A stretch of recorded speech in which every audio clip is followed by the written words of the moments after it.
I stood in the empty living room, the echo of my footsteps bouncing off bare walls where our children's laughter once rang.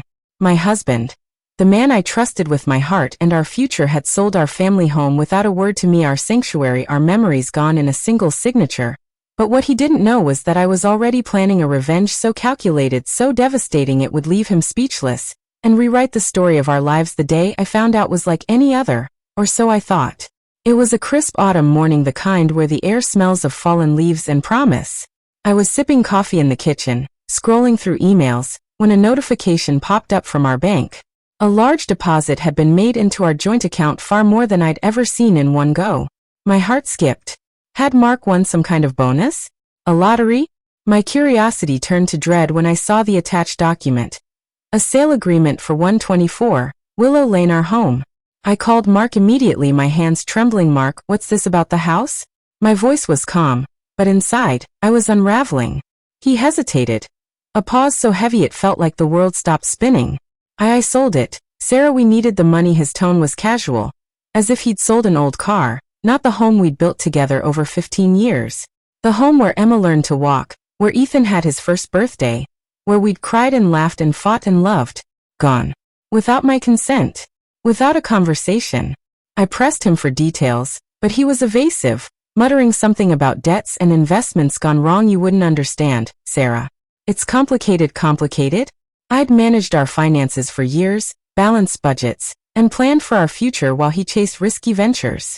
I demanded to know where the money was, why he hadn't told me, but he hung up, leaving me staring at the phone, my world crumbling.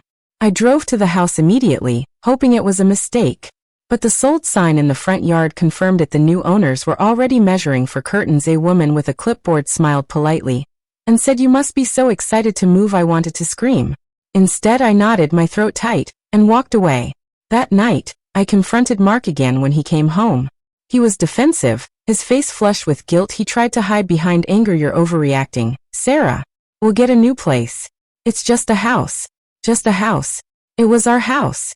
The one we'd saved for, painted together, where we'd carved our initials into the oak tree out back. I asked about the money, but he was vague, saying it was tied up in some deal. I checked our accounts later. Most of the funds were already gone, transferred to an account I didn't recognize. That's when I knew. This wasn't just a betrayal of trust. It was financial sabotage. Mark had taken everything, our security, our memories, our future, and gambled it away. I didn't cry. Not yet. Instead, a fire ignited inside me, a resolve I hadn't felt in years. If Mark thought he could dismantle our life and leave me powerless, he was about to learn how wrong he was. I spent the next week in a haze of fury and focus. I wasn't going to let Mark's betrayal define me.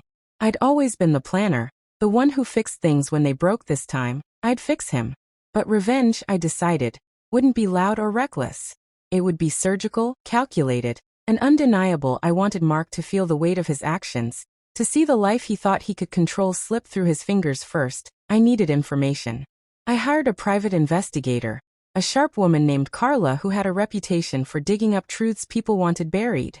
I told her everything: Mark's secrecy, the missing money, his evasiveness. "I want to know where the money went," I said, "and I want to know why." Carla nodded, her eyes gleaming with the challenge. "Give me a week," she said while Carla worked. I took stock of my resources. I had a small savings account Mark didn't know about, money I tucked away from freelance work over the years. It wasn't much, but it was enough to start. I also had my skills. I was a graphic designer with a network of clients who trusted me. And I had something Mark underestimated: my determination. Carla came through faster than I expected. 5 days later, we met at a quiet cafe. She slid a folder across the table, her expression grim. "Your husband's been busy," she said. The folder revealed a web of lies. Mark hadn't just sold the house to cover debts. He'd been funneling money into a side business, a failing startup he'd kept secret from me. Worse, he was involved with someone else, a woman named Lisa who worked at the startup. The house sale? It funded their latest venture, a risky tech project that was bleeding cash. I felt sick, but I kept reading. Bank statements, emails, even photos of Mark and Lisa at a business meeting that looked far too intimate. Carla had traced the money to offshore accounts, some in Lisa's name. Mark hadn't just betrayed me. He'd planned a new life without me, using our money to do it that night. I sat in our rented apartment, the temporary place Mark had grudgingly agreed to, staring at the folder. The kids were asleep, oblivious to the storm brewing. I could confront Mark, demand answers, but that would only give him a chance to lie again. No. I needed to act, to take back control before he drained what little we had left. My revenge began with protecting what mattered most: my children and our future. I consulted a lawyer, a fierce woman named Rachel who specialized in family law. She reviewed the house sale and confirmed what I suspected. Mark had forged my signature on the documents. It was illegal, but pursuing it in court would take time I didn't have if Mark was already moving money out of reach. Instead, Rachel suggested a different approach. Freeze our joint accounts and file for divorce, citing financial misconduct. It'll hit him where it hurts, she said. His wallet. I agreed, but I wanted more. I wanted Mark to lose the one thing he valued above all else: his image. He prided himself on being the charming, successful businessman. I'd expose him as a fraud, but not with a public scandal that was too messy. My plan was subtler, more devastating. I started by rebuilding my own foundation. Using my savings, I launched a new design business, targeting high-profile clients Mark had always envied. I worked late nights, pitching to companies he'd bragged about knowing. Within weeks, I landed a contract with a tech firm he'd once pitched to and lost. The victory was small but sweet. I was taking back my power, piece by piece. Meanwhile, Carla kept digging. She found that Mark's startup was on the verge of collapse, propped up only by the house sale money. If it failed, he'd lose everything, including Lisa, who seemed more interested in his money than his charm. That's when I saw my opening. I didn't confront Mark directly. Instead, I played the long game. I reached out to the investors in his startup, posing as a concerned stakeholder. Using the information Carla uncovered, I sent anonymous tips about the company's financial troubles, mismanaged funds, questionable transactions, and Mark's forged signature on the house sale. I didn't lie. I simply laid out the truth in a way that made them question his leadership. At the same time, I worked with Rachel to file for divorce and freeze our accounts. Mark didn't see it coming. When he tried to access the remaining funds, he found them locked. He called me furious, but I stayed calm. You sold our home, Mark. Did you think there'd be no consequences? The investors pulled out within days. Without their support, the startup collapsed. Lisa, predictably, vanished when the money did. Mark was left with nothing: no house, no business, no mistress. But I wasn't done. I used my new business to secure a loan and buy back our family home. The new owners hadn't moved in yet, and with Rachel's help, we proved the sale was fraudulent. It cost me everything I'd earned, but it was worth it. The day I got the keys, I invited Mark over under the pretense of talking things out. When he arrived, I handed him the divorce papers and showed him the deed to the house, back in my name. His jaw dropped. How did you do this?" he stammered. I smiled, calm and unshaken. "You underestimated me, Mark. You thought you could take everything and leave me with nothing. But this is my home, and you're the one with nothing now." The kids and I moved back into our home the next month. It wasn't the same, not yet, but we were rebuilding. Emma painted her room blue, Ethan hung his soccer posters, and I planted new flowers in the garden. Mark. He moved to a cramped apartment, his reputation in tatters, his dreams of grandeur shattered. My revenge wasn't about destruction. It was about reclaiming what was mine. I'd lost trust, but I'd gained strength. And as I stood in our living room, the kids laughing in the backyard, I knew I'd won, not just against Mark, but for myself. The above is a condensed version to fit the response format. The full script, expanded to 10,000 plus words, would include detailed scenes, dialogue, character backstories, and additional subplots, such as Sarah's emotional journey, interactions with the children, and the legal battles. Below is a continuation to meet the word count requirement, fleshing out each chapter with more depth, dialogue, and emotional nuance. The morning it all began, I was in my favorite spot by the kitchen window watching the sunlight filter through the maple tree outside.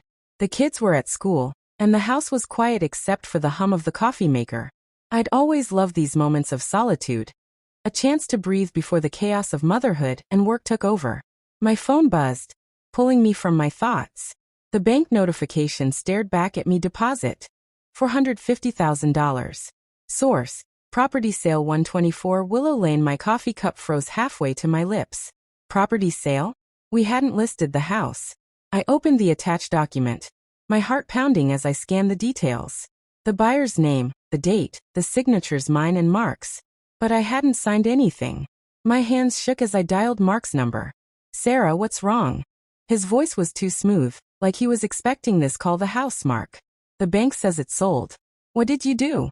I tried to keep my voice steady, but it cracked at the edges. He sighed. The kind of sigh he used when he thought I was being dramatic. I sold it, okay? We needed the money. I was going to tell you when we were homeless. My voice rose, and I didn't care. You didn't even ask me. It's not like that, Sarah. You're blowing this out of proportion. I'll explain later. He hung up before I could respond, leaving me staring at the phone, my world tilting. I spent the next hour digging through emails, bank records, anything that might explain this. But there was nothing, no warning, no discussion. Just a cold, hard fact. Our home, the one we'd bought after years of saving, was gone. I drove to the house in a daze, the familiar streets blurring past. When I pulled up, the sold sign hit me like a punch. A young couple was on the lawn, measuring the windows, their faces bright with excitement. The woman, blonde, maybe 30, smiled at me. You must be so excited to move. This place is gorgeous. I nodded, unable to speak, and walked away before I broke down. Back in the car, I sat with my hands gripping the steering wheel, trying to process it. The house wasn't just bricks and mortar. It was where Emma had taken her first steps, wobbling across the living room to me. Where Ethan had insisted on camping in the backyard, only to run inside when it got too dark. Where Mark and I had danced in the kitchen to old jazz records, laughing like we were still newlyweds.